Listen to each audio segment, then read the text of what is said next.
Né vers 602-605, il sort du zizi de Clotaire II pour aller dans la nénette de Bertrude. Et si tu es choqué par ce que je viens de dire, c'est que tu es encore plus inculte que je ne le pensais. Pour te relater la vie de notre petit Dago, ma principale source a été... Wikipédia? Non. La chronique de Frédégère, qui a la réputation d'être assez froid. Je sais pas pourquoi je continue à lui faire des blagues. Je sais pas pourquoi je continue à te faire des blagues. Bien que rédigé peu après le règne de Dagobert, contrairement à Grégoire de Tours avec Clovis et Nabila avec Édith Piaf. Édith qui? La chronique de Frédégère est biaisée par le point de vue de son auteur, qui juge les rois en fonction de leur attitude vis-à-vis de l'église.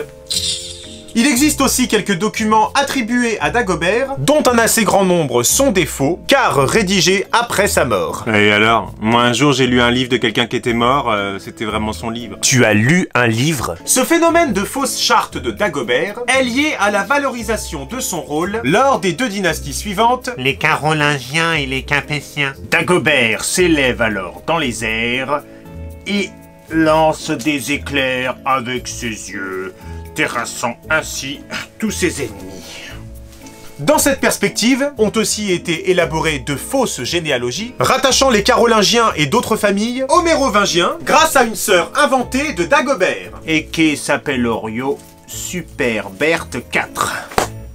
À l'âge de 9 ans, Dagobert est atteint d'une entérite colique. Il a une gastro, quoi. Bertrude l'envoie alors dans la villa royale de Reuilly, à l'est de Paris, où Desclères lui enseigne le latin et l'histoire. Parce que le latin et l'histoire, ça fait chier. Gastro, chier, ça va? T'arrives à faire la connexion? La blague marcherait s'il était constipé, hein, mais là... Oh, tu vas pas commencer à faire des réflexions intelligentes, toi? À 10 ans, il apprend à monter à cheval, pratique du sport et le maniement des armes. Ouais, comme tous les rois, en fait. Ah non. T'es qui, toi? Childebert IV. Qui? Childebert IV. J'arrive dans 13 épisodes. Ouais, il pratique également comme passe-temps des activités manuelles comme l'ébénisterie et la menuiserie. Quoi de plus normal comme passe-temps? Tout à fait. Alors qu'il est adolescent, Dagobert part à la chasse aux cerfs. Je te préviens, Frédégère, si c'est comme l'épisode de la gastro, tu peux conserver l'info dans un de tes tiroirs. Non, non, c'est une vraie histoire avec des faits avérés. Admettons. Ces chiens poursuivent alors un cerf qui se réfugie dans une chapelle édifiée à Catuliacus. C'est Saint-Denis, cousin. 9 cubes, gros. Toi-même tu sais. Yo. Le Verlan. À Catuliacus, donc, sur le tombeau des Saint-Denis, super hasard, Saint Rustique, super fromage, et Saint Éleuthère, super, tous trois morts en martyrs, décapités sur la butte Montmartre. Donc là, le mec tient sa tête coupée dans ses mains. Normalesse, quoi. Mais un miracle empêche les chiens d'entrer dans la chapelle. Ah merde, une grille. Waf waf. Cela impressionne Dagobert qui, dès lors, voue au saint une grande vénération. En 615, Dagobert rejoint la cour de son père, Clotaire II, avec qui il entretient des relations dictées par la raison d'État.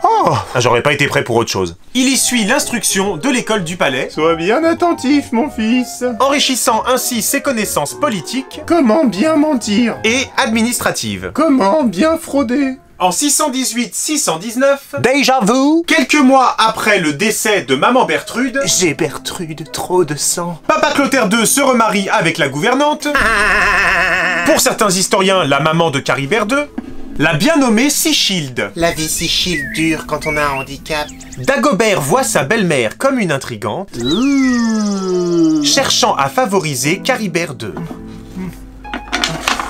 Et il en a bien besoin. Il la soupçonne même d'avoir été la maîtresse de son père. En même temps, si elle s'avère être la mère de Charibert II, y a moyen qu'elle ait sexé avec le roi. Avec son frère Brodulf, Sichilde tente de faire obtenir un héritage égal entre les deux enfants du roi. Il a pas de bras quand même. Mais Charibert II est mis à l'écart de la succession pour cause d'incapacité à régner. Ah non. Le test ultime de la capacité à régner. En 621, déjà vous, Clotaire II donne aux deux princes des petits domaines gérés par des intendants royaux, on les proclame majeurs et on supprime leur gouvernance. À la place, ils récupèrent chacun un maire du palais, Charibert II se voit imposer un certain armaire, merde, alors que Dagobert Ier se voit libre de choisir le sien. Oh la chance. Il choisit donc le duc Ega. En fait, ça se prononce sûrement Eja, mais j'ai pas trouvé de jeu de mots avec. Du coup, on va l'appeler Ega. Ega, Tu veux pas être mon maire du palais, stop? Ce dernier accepte, évidemment. Mais grave, c'est trop lourd! Et la proposition est approuvée par le roi, Papa Clotaire II. De leur côté, Brodulf et Sichild font en sorte d'éloigner Dagobert de la cour afin que le roi porte plus d'attention à Caribert II. J'aime pas ce gosse. Dagobert est donc envoyé un peu partout à travers la Gaule, Austrasie, Burgondie, Neustrie. Il fait la tournée des Grands-Ducs, quoi. Cela lui permet de connaître les régions du royaume. Alors c'est ça le Limousin? Et leurs particularités. Alors c'est ça la solitude? De rencontrer des gens de toutes conditions. Alors c'est ça des bouseux? De visiter toutes sortes de lieux. Alors c'est ça une porcherie? C'est ma maison, connard. De lier des relations. Alors c'est ça faire la bête à deux dos? Et d'être perçu comme délégué de la couronne. Mauvais calcul peut-être pour nos chers intrigants. En 622, Dago siège au conseil du royaume. C'est moi le roi. Prince. Il participe aux décisions gouvernementales. Et si on la mettait tous à l'envers? Consulté par le roi et ses ministres. Non! Dagobert y recommande par exemple la prolifération des immunistes. Ce sont les personnes qui sont autorisées par le roi et au nom du roi à gérer les délits mineurs et les impôts sur leurs terres. Ah, ça va être chiant. J'accorde donc un diplôme royal d'immunité aux propriétaires de domaines et refuse l'accès de ces domaines à toute personne extérieure autre que le roi. Ceci bien sûr afin de limiter la possibilité pour les grands du royaume d'usurper le pouvoir du roi, d'exercer une juridiction à ses dépens et ou de s'accaparer des pouvoirs judiciaires ainsi que des biens, taxes, récoltes, voilà, j'en passe et des pas mûrs. Des questions, bande de connards? Il promeut également des recommandations que je vous recommande très vivement de respecter, afin d'assurer une meilleure hiérarchisation seigneuriale. De ce fait, une protection spéciale et des devoirs particuliers seront attribués à ceux qui se recommandent au roi. Quant à vous, les leudes, oui voilà, coucou, vous placerez vos terres sous la protection du roi, en échange de quoi, le roi vous en offrira d'autres. Mais c'est sans fin comme système. Ta gueule. Aussi, dans le but d'augmenter la production agricole des paysans libres, nous appliquerons le concept d'origine romaine dit des précaires, à savoir un propriétaire terrien accorde l'exploitation de son terrain à un paysan libre pour un certain nombre d'années. Le bouseux peut faire ce qu'il veut de la récolte, mais en échange, il doit aménager et entretenir la terre. À l'expiration du délai d'exploitation, le propriétaire bénéficie bien évidemment des aménagements et des constructions réalisées par le Pégu. Des questions, les cutéreux? Ah non, bien sûr, ils sont pas là. Enfin, pour fidéliser les vassaux à la monarchie, des bénéfices pourront être accordés. Par exemple, la jouissance d'un domaine pourra être attribuée à un favori du roi en échange de services rendus. Pas de questions? Bon. Alors, concernant la culotte... Non! C'est bon, je peux reprendre? En 623, l'évêque de Metz, Arnoux... Oh, j'avais une prof qui s'appelait comme ça. On s'en fout. Demande à être visité par le roi. Être visité par le roi? Drôle de formule.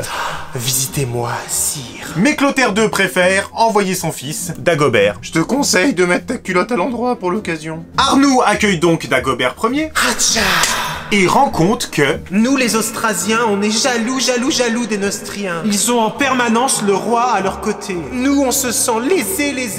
Aussi, nous souhaitons donc, et c'est bien normal, la présence du roi en notre contrée. Allez, reprenez un petit cookie. Ça va être de plus en plus long, les interventions? C'est moi le prof, ok? Cette proposition sera rapportée au roi, Clotaire II, qui va la refuser. Mais que va donc faire l'évêque de Metz face à cet affront? Comment réagiront les Austrasiens face à ce fuck du roi? Pourquoi est-ce que je bouge autant? Eh bien, tu le sauras en regardant le prochain épisode. En attendant... Abonne-toi, mets un pouce, tape la cloche, partage, petit inculte.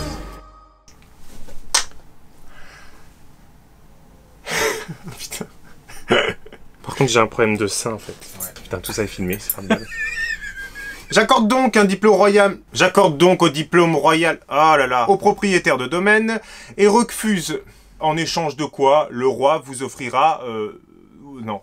À savoir une propriété... Ah merde. Des aménagements et des constructions réalisées par le Pégu.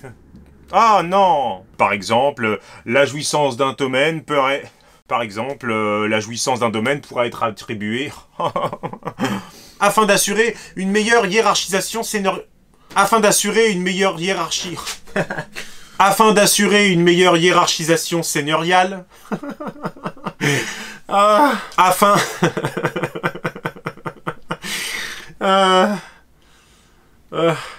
Afin d'assurer une meilleure hiérarchisation seigneuriale.